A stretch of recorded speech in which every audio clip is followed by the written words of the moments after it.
చింతలపూడి అనే ఊళ్ళో శంకరయ్య శాంతమ్మ దంపతులు నివసిస్తుంటారు. వాళ్ళ పెద్ద కొడుకు మహేష్, కోడలు కాంచన, చిన్న కొడుకు కార్తిక్, కూతురు సంధ్య. వీళ్ళంతా కలిసి ఒకే ఇంట్లో ఉంటారు. వీళ్ళది ఒక ఉమ్మడి కుటుంబం.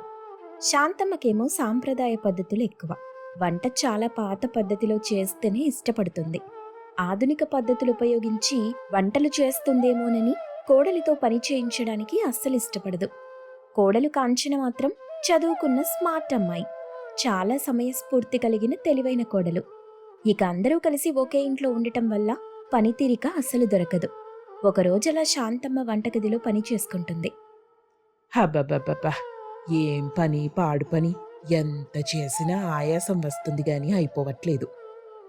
అత్తయ్యా, ఎన్నాళ్ళిలా మీరొక్కరే ఇబ్బంది పడతారు? కొంచెం నన్ను కూడా సాయం చేయనివ్వండి. వచ్చావా? ఇంకా రాలేదేంటా అనుకుంటున్నా. చూడు కాంచనా, నీకు తెలియందేం కాదు.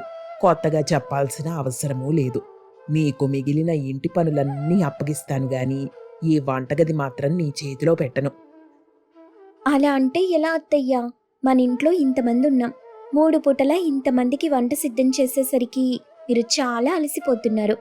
కొంచెం నన్ను కూడా సాయం చేయనిస్తే మీకు శ్రమ తగ్గుతుంది కదా. నువ్వేమైనా చెప్పు కాంచనా. నాకు వంట చాలా శ్రద్ధగా చేయటం ఇష్టం. నాకు రోటి పచ్చడి లేనిదే ముద్ద దిగదు. కానీ మీ కాలం పిల్లలకి రోట్లో నూరి పెట్టేంత తీరికుండదు. ఇక ప్రతి కూరలోనూ మసాలాలు దంచి చేస్తేనే నాకిష్టం. బయట దొరికే ఆ ప్యాకెట్ పొడులు నేను వాడలేను. ఎన్నో ఏళ్ల నుండి నేను చేస్తున్నాను కాబట్టి ఎంత ఓపికగా చెయ్యాలో నాకు తెలుసు. అందుకే నా వంటకి సమయం ఎక్కువ పడుతుంది. మీ కాలం పిల్లలకు అంత ఓపిక ఉందంటే నేను నమ్మను. సరే, వంట సిద్ధమైంది. అందరినీ భోజనానికి పిలువు. కాంచన అందర్నీ భోజనానికి పిలవగా అందరూ తినడానికి డైనింగ్ టేబుల్ దగ్గరికి వస్తారు. శాంతమ్మ అందరికీ వడ్డిస్తుంది. ఏంటి శాంతం, ఏదో నీరసంగా కనిపిస్తున్నావు? ఈరోజు వంటలు కొంచెం ఎక్కువగా చేశాను కదండి. కొంచెం పనొత్తిడి ఎక్కువ అవ్వటం వల్ల అలసటగా అనిపిస్తుంది. మరెందుకమ్మా పనంతా నువ్వు ఒక్కదానివే చెయ్యటం? కాంచన, సంధ్య కూడా ఉన్నారు కదా, వాళ్ళ సాయం తీసుకోవచ్చుగా. నేను అదే చెప్పానన్నయ్యా. కానీ అమ్మేమో మమ్మల్ని వంటగదిలోనికి కూడా రానివ్వట్లేదు. తెలిసిందే కదా సంధ్య, చిన్నప్పటి నుండి చూస్తున్నాం. అమ్మ ఒక్కరినైనా వంటగదిలోకి అడుగు పెట్టనిస్తుందా? కానీ అమ్మా, నువ్విలా ఒక్కదానివి కష్టపడుతుంటే బాధగా ఉంది. ఇప్పటికైనా ఆ బాధ్యత వదినకి, సంధ్యకి అప్పగించొచ్చు కదా. నేను అదే చెప్తున్నాను కార్తీక్. కానీ ఎంత చెప్పినా అత్తయ్య గారు వినట్లేదు. చూడండి అత్తయ్య, ఇంతమంది చెప్తున్నారు, అయినా మీరు మమ్మల్ని ఎందుకు నమ్మట్లేదు? ఏమోరా, మీరంతా చెప్తున్నా గాని ఇంకొకరి చేతి వంటని నేను తినగలనన్న నమ్మకం నాకు కుదరట్లేదు. సర్లే, ఇప్పుడు ఆ మాటలన్నీ పక్కకు పెట్టి అందరూ భోంచెయ్యండి. అందరూ భోజనం చేసిన తరువాత హాల్లోకొచ్చారు. శాంతమ్మ విశ్రాంతి తీసుకోవడానికి రూంలోకి వెళ్ళిపోయింది. శాంతమ్మ ఎంతమంది చెప్పినా వినకపోవడంతో కాంచన మొహం కొంచెం చిన్నబుచ్చుకుంది. ఏంటి కాంచన, ఏదో మూడీగా ఉన్నావు? ఏముందన్నయ్యా, అమ్మలా అనేసరికి వదిన బాధపడుంటుంది. దాని చాదస్తం దానిది. నువ్వెందుకమ్మ బాధపడటం? అలా కాదు మావయ్య. పాపం అత్తయ్య గారు అలా నీరసంగా ఉండి బాధపడుతుంటే చూడలేకపోతున్నాం. తనలా పొయ్యి వేడికి ఆరోగ్యం పాడు చేసుకుంటుంటే రేపు బయట చూసేవాళ్లంతా మమ్మల్ని ఆడిపోసుకుంటారుగా. ఈ విషయం అత్తగారికి ఎలా చెప్పాలో అర్థం కావట్లేదు. సర్లే వదినా, ఇక బాధపడకండి. చేసేదేం లేదు. ఈరోజు మీరు బాధపడుతున్నట్టు రేపు నాకు కాబోయే భార్య కూడా బాధపడాల్సిందేనేమో. అసలు అత్తయ్య గారు నా వంట ఒక్కసారైనా తినకుండా ఎందుకు ఇలా జడ్జ్ చేస్తున్నారు? ఎలాగైనా అత్తయ్యతో నా వంట తినిపించాలి. తన అభిప్రాయాన్ని మార్చాలి. ఇది చాలా పెద్ద కోరికమ్మా. ఎప్పటికీ తీరదు. ఎందుకంటే నేను పెళ్ళైన దగ్గర నుండి చూస్తున్నా నీ అత్తయ్యని. తను కోడలిగా ఇంట్లో అడుగుపెట్టిన తరువాత మా అమ్మగారిని వంటగదిలోకి రానివ్వటం మాన్పించేసింది. అలాంటిది నువ్వు వంట చేసి తనకి తినిపించాలంటే అదెప్పటికీ జరగని పని. ఎందుకు జరగదు మావయ్య? మీరంతా నాకు సహకరిస్తానంటే నేను దాన్ని జరిపించి తీరుతాను. మాకు కూడా అమ్మ విశ్రాంతి తీసుకుంటే చూడాలనే ఉంది. ఎలాంటి సాయం కావాలో చెప్పు కాంచనా. రేపు అత్తయ్య గారిని మనం బయటికి తీసుకెళ్దాం. అత్తయ్య గారు ఎలాగూ బయట భోంచేయరు కాబట్టి పొద్దటి నుండి సాయంత్రం వరకు బయట తిప్పేసి రాత్రి 8:30 సమయానికి ఇంటికి తీసుకొద్దాం. మనందరం చాలా ఆకలిగా ఉందని చెప్దాం. అప్పటికి అత్తయ్య గారు బాగా అలసిపోయి ఉంటారు కాబట్టి వంట చెయ్యలేరు. ఇంతవరకు మీరు చెయ్యండి, తర్వాత కథ నేను నడిపిస్తాను. కానీ వదినా, ఈ ప్లాన్ వర్కౌట్ అవుతుందా? అమ్మ అసలు బయటికి రాదు కదా, మరెలా రప్పిస్తావు? అది అవ్వదు సంధ్య, మనమే దాన్ని అయ్యేలా చెయ్యాలి. రేపు నా పుట్టినరోజని గుడికి వెళ్దామని అత్తయ్య గారికి అబద్ధం చెప్పి బయటకొచ్చేలా చేస్తాను. ఏంటో మీరంతా మాట్లాడుతుంటే ఇవన్నీ జరిగే పనులా కనిపించట్లేదు. సరే కానివ్వండి, ఏం జరుగుతుందో చూద్దాం. శాంతమ్మ బయటికి రావటం గమనించి అందరూ అక్కడి నుండి వెళ్ళిపోతారు. శాంతమ్మ బయటకొచ్చి కూర్చోగా కాంచన శాంతమ్మ దగ్గరికెళ్ళింది. అత్తయ్య గారు, రేపు నా పుట్టినరోజు. ఇంట్లో వాళ్ళందరినీ తీసుకుని గుడికొస్తానని దేవుడికి మొక్కుకున్నాను. రేపు మనందరం గుడికెళ్దాం అత్తయ్య గారు. అలా సరదాగా బయట భోంచేసి సాయంత్రం దాకా తిరిగేసొద్దాం. ఏంటి, రేపు నీ పుట్టినరోజా? అదేదో ఇంట్లోనే అన్ని రకాల పిండి వంటలు చేసి పెడతాను. పుట్టినరోజు ఇంట్లో చేసుకోవచ్చుగా, బయటకెందుకు? పైగా బయట భోజనం చేస్తే ఆరోగ్యం పాడవుతుందిగా. ప్లీజ్ అత్తయ్య, ఈ ఇంట్లో నా మొదటి పుట్టినరోజు. ఈ ఒక్కరోజుకి నా కోరిక కాదనకండి. సర్లే, నా కోడలు ఇంతలా అడుగుతుంటే నాకు జాలేస్తుంది. నేను బయటకొస్తాను గాని బయట భోజనం మాత్రం ముట్టుకోను. కావాలంటే మీరంతా భోంచెయ్యండి. ఆ ఒక్క పూట నేను దేవుడికి ఉపవాసం ఉన్నాననుకుంటా. ఒప్పుకున్నందుకు థ్యాంక్స్ అత్తయ్య. మరుసటి రోజు కాంచన అందరినీ తీసుకెళ్లి రోజంతా బయట తిరిగి అనుకున్న ప్లాన్ ప్రకారం సాయంత్రం 8:30కి ఇంటికొచ్చి చేరుకున్నారు. శాంతమ్మ ఉదయం నుండి భోజనం తినక చాలా అలసిపోయి కనిపిస్తుంది. ఇక ఇంట్లో వాళ్ళంతా కావాలని అబ్బబో, ఆకలి తిరిగి తిరిగి అలసిపోయినందుకు కడుపులో నకనకలాడుతుంది. ఇదిగో శాంతం, కొంచెం బిర్యానీ చేసి పెట్టు. అబ్బా, మాకు కూడా చాలా ఆకలిగా ఉందమ్మా. నాకు కూడా బిర్యానీ తినాలనిపిస్తుంది.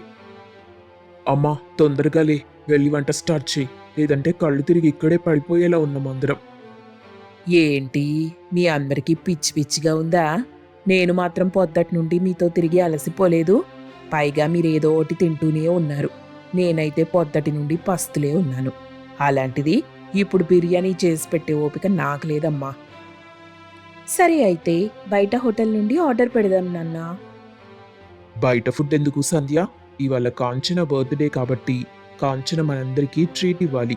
కాబట్టి కాంచనతోనే వంట చేయిద్దాం. ఆ, అది కరెక్టేరా. తానే వంట చేసి మనందరికీ పెట్టాలి. కానీ వంట చేయడానికి మీ అమ్మ ఒప్పుకోదేమోగా. ఇదిగో, ఇప్పటికే ఆకలికి సచ్చేలా ఉన్నాను. ఇప్పుడు వంట కావాలంటే 1 గంటైనా పడుతుంది. అప్పటిదాకా నేను ఆగేలా లేను. అంత సమయం అవసరం లేదత్తయ్యా, నాకొక్క 10 నిమిషాలు టైం ఇవ్వండి. మీరు కోరుకున్న వేడివేడి బిర్యానీ మీ ముందుంటుంది. ఆ 10 నిమిషాల్లో ఇంతమందికి కావలసిన వంట ఎలా పూర్తి చేస్తావు కాంచనా? మీరే చూడండి అత్తయ్యా, సరిగ్గా 10 అంటే 10 నిమిషాల్లో మీ ముందు భోజనం రెడీగా ఉంటుంది అని కాంచన వంట చేయటం మొదలెట్టింది. తనలో తాను మాట్లాడుకుంటూ, కాంచనా, నీకు నిరూపించుకునే టైం వచ్చేసిందే. ఇప్పుడు ఈ అవకాశాన్ని ఉపయోగించుకోవాలి నువ్వు. కమాన్. టమాటాలు, ఉల్లిపాయ, పచ్చిమిర్చి చకచకా కట్ చేసి పక్కన ఒక కడాయి పెట్టి నూనె పోసి బిర్యానీకి కావలసిన మసాలాలు రోట్లో నూరి అందులో వేసి గరిటెతో టకటకా వేయించేసి అందులోనే కారం, ఉప్పు, చికెన్ వేసి బియ్యం కూడా వేసి కుక్కర్ మూత పెట్టేసింది. ఇంకోవైపు పెరుగు తీసుకుని సన్నగా తరిగిన ఉల్లిపాయ, పచ్చిమిర్చి, కొత్తిమీర, ఉప్పు వేసి రైతా సిద్ధం చేసి పెట్టింది. 10 నిమిషాల్లో కుక్కర్ విజిల్ వచ్చి బిర్యానీ పూర్తయిపోయింది. ఇక అందరినీ భోజనానికి పిలిచి ప్లేట్లో వడ్డించేసింది. అత్తయ్య, మావయ్య, ఇదిగో వేడి వేడి బిర్యానీ రెడీ అయ్యింది. ఇక అందరూ ఆకలి మీదున్నారు, కడుపు నిండా తినండి. కాంచనా, నిజంగా 10 నిమిషాల్లో ఇంత పెద్ద ఉమ్మడి కుటుంబానికి భోజనం సిద్ధం చేసేసావా? చాలా ఆశ్చర్యంగా ఉంది. పైగా ఇంత తొందరగా చేసినా కూడా బిర్యానీ రుచి అద్భుతంగా ఉంది. నిజంగా నీకింత బాగా వంటొచ్చని నేను అనుకోలేదమ్మా. అయినా నాకెలా తెలుస్తుందిలే. పాపం, నువ్వెంత అడిగినా కూడా ఒక్కరోజు కూడా నిన్ను వంట చేయనివ్వలేదు. కాంచన, మొత్తానికి నువ్వు అనుకున్నది సాధించావు. నీ అత్తయ్య మనసు మార్చావు. ఇక వంట విషయానికి వస్తే 100కి 100 మార్కులు వేస్తున్నా. ఆగండి, అన్నీ మీరే చెప్పేస్తే ఇక నా భార్యకి నేనేం కాంప్లిమెంట్ ఇవ్వాలి? నువ్వు చెప్పినా అదే చెప్తావు కదన్నయ్యా.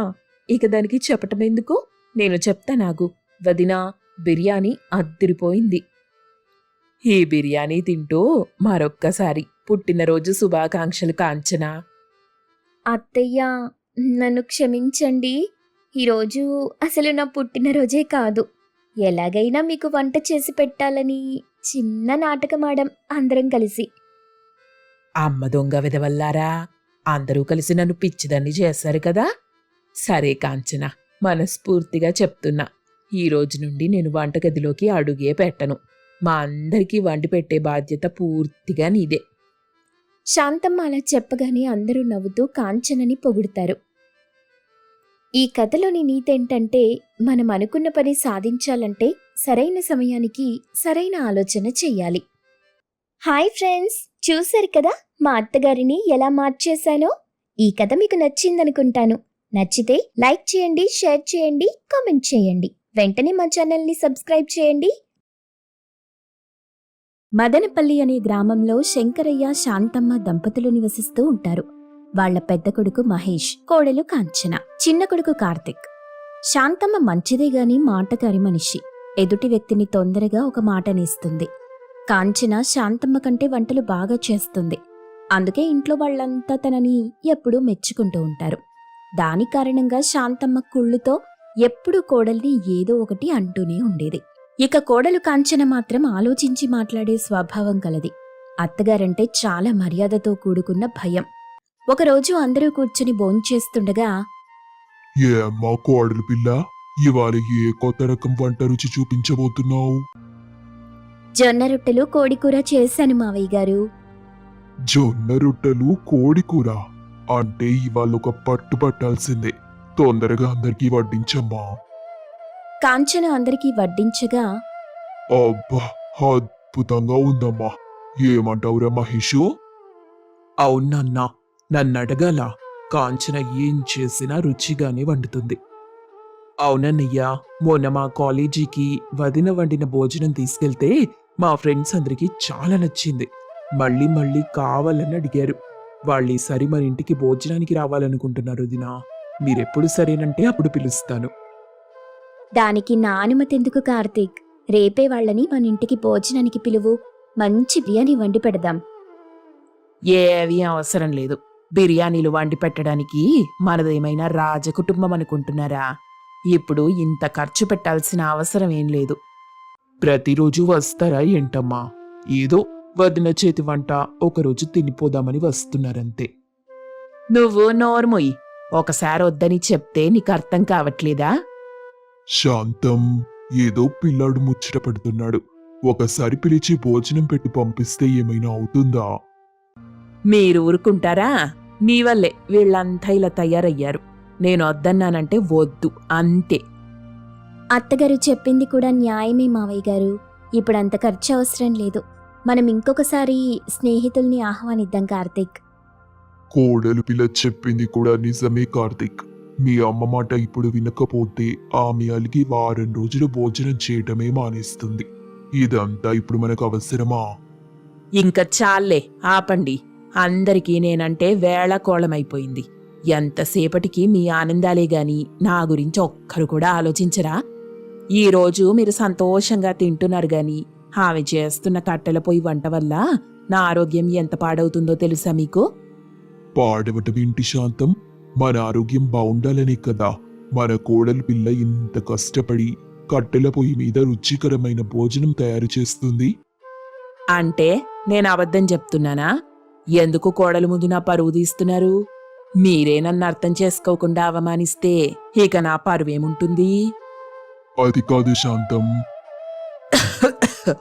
అది లేదు, ఇది లేదు. ఈ కట్టెల పొయ్యి పోగ వల్ల నా ఆరోగ్యం బాగా పాడైపోయింది. మీ కోడలు అక్కడ మంటలు వెలిగించగానే నాకిక్కడ దగ్గు మొదలైపోతుంది. దగ్గి దగ్గి నా ఆరోగ్యం చాలా పాడైపోయింది బాబు. మీకెంత చెప్పినా అర్థం కాదు గాని ఈ రోజుతో నేను చెప్తున్నా, ఇంట్లో కట్టెల పొయ్యి వెలగడానికి వీల్లేదంతే. లేదు, నాకన్నా మీ కోడలి చేతి భోజనమే ముఖ్యమనుకుంటే నా మానాన నన్ను వదిలేయండి. ఏదో ఒక మూలన కూర్చొని ఈ మిగిలిన జీవితాన్ని సాగిస్తాను. అయ్యో అత్తయ్య గారు, ఇప్పటి వరకు ఈ విషయాన్ని మీరు నాకు చెప్పనే లేదు. ఇక చాలు మహాతల్లి, ఈ ఇంట్లో ప్రతి ఒక్కరూ నీకే సపోర్ట్ చేస్తున్నారు. అలాంటిది నాకున్న బాధ చెప్పుకున్నానంటే ఎవరైనా వినేలా ఉన్నారా? పర్వాలేదత్తయ్యా, నా వల్ల మీరింత ఇబ్బంది పడుతున్నారని నాకు తెలీదు.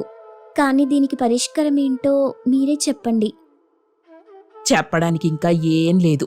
ఈ ఇంట్లో నువ్వు వెలిగించే ఆ కట్టెల పొయ్యి ఇక వెలగడానికి వీల్లేదంతే. ఇక నుండి ఏ ఆహారమైనా బయట నుండి తెప్పించుకొని తినవలసిందే.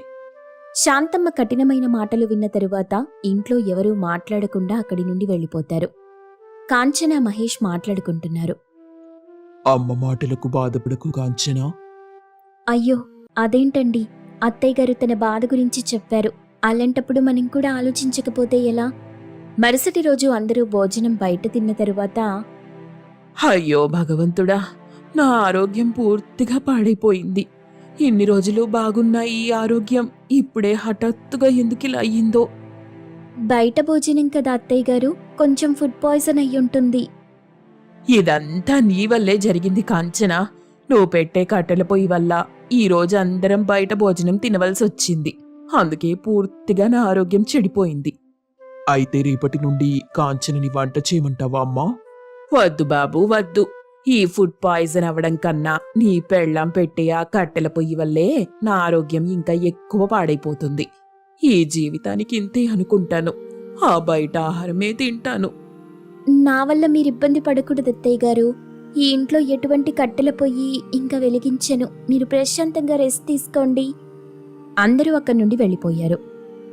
నీ చేతి వంట అలవాటు పడిన తరువాత బయట భోజనం తినలేకపోతున్నాం కాంచనా. కానీ అమ్మ ఆరోగ్య పరిస్థితి అలా ఉంది. ఏం చేయగలం చెప్పు? మీరు దాని గురించి ఎక్కువ ఆలోచించకండి, నేను చూసుకుంటాను. వెళ్ళి హాయిగా నిద్రపోండి.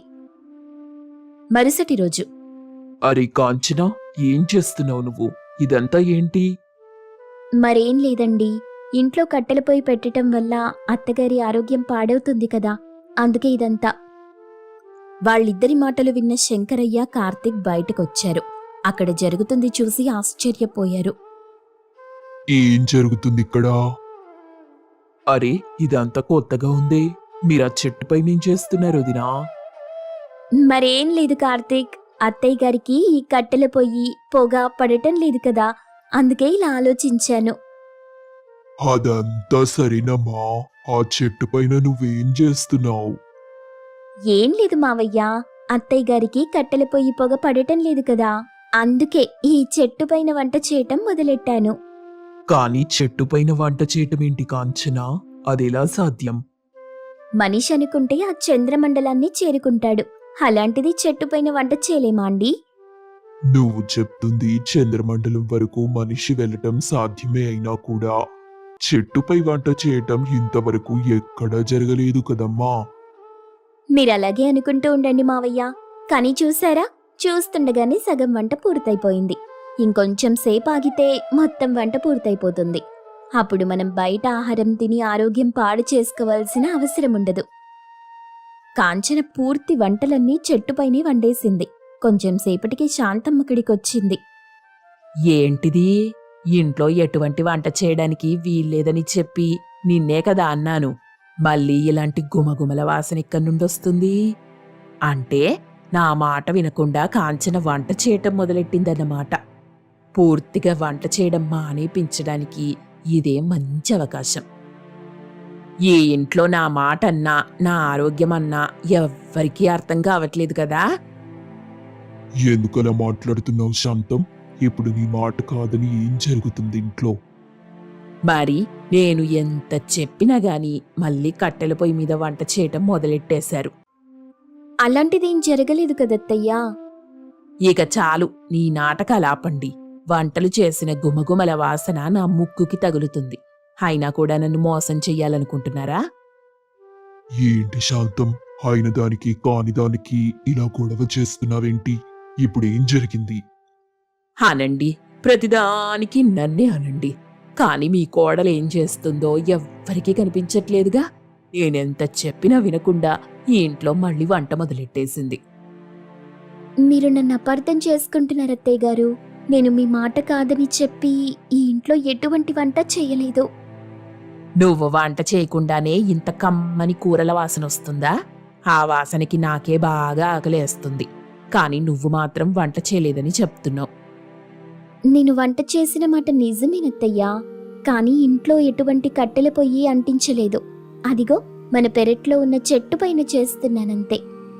ఆ చెట్టు పైన వంట చేయటమేంటి? అందరూ కలిసి నా చెవిలో పువ్వులు పెడదామనుకుంటున్నారా? కాంచన చెప్పింది నిజమేనమ్మా. నీకెటువంటి ఇబ్బంది కలగకూడదని చెప్పి తను ఉదయమే లేచి మన పెరటి చెట్టు మీద వంట చేసింది. కావాలంటే అటు చూడు, మన చుట్టుపక్కల వాళ్ళు కూడా కాంచన చెట్టుపైన చేస్తున్న వంటకాన్ని చూడ్డానికి వచ్చారు. అటు చూసిన శాంతమ్మకి అందరూ అక్కడ ఏం జరిగిందో వివరించారు. కాంచనని మెచ్చుకోగా కాంచన చెట్టుపైన వంట చేసిన విషయం గమనించిన కాంతమ్మ, అయ్యయ్యో, తప్పైపోయింది. క్షమించు కాంచనా. నా తప్పు నేను తెలుసుకున్నాను.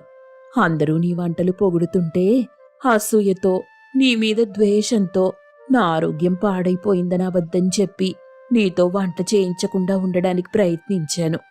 కాని నువ్వు చాలా తెలివిగా నా ఆరోగ్యం గురించి ఆలోచించి పెరట్లో చెట్టుపైన కట్టెల పొయ్యి పెట్టుకొని వంట చేయడానికి సిద్ధపడ్డావు. నీ మంచి మనసుని ఇప్పుడు అర్థం చేసుకున్నాను. ఇక నుండి ఈ ఇంట్లో నీకు నచ్చినట్టుగా ఏమైనా చేసుకో. వంటింట్లో కట్టెల పొయ్యే పెడతావో, చెట్టుపైనే వంట చేస్తావో ఇక నీకే వదిలేస్తున్నా. కోడల్ని అర్థం చేసుకునేందుకు శాంతమ్మలో వచ్చిన మార్పు చూసి అందరూ సంతోషించారు. ఈ కథలోని నీతేంటంటే, మంచితనం ముందు అసూయ ఎప్పటికీ గెలవలేదు. శాంతమ్మ తన తప్పుని తను తెలుసుకున్నట్టుగానే మనం కూడా మనలో ఉన్న తప్పు తెలుసుకుని సరిదిద్దుకుంటే అంత సుఖంగా ఉంటుంది. ఏంటండి, మీ అందరికీ ఈ కోడలి చెట్టుపైన వంట నచ్చిందా? అయితే ఇంకేం చేస్తున్నారు? వెంటనే మా ఛానల్ని సబ్స్క్రైబ్ చేసి లైక్ చేయండి, షేర్ చేయండి.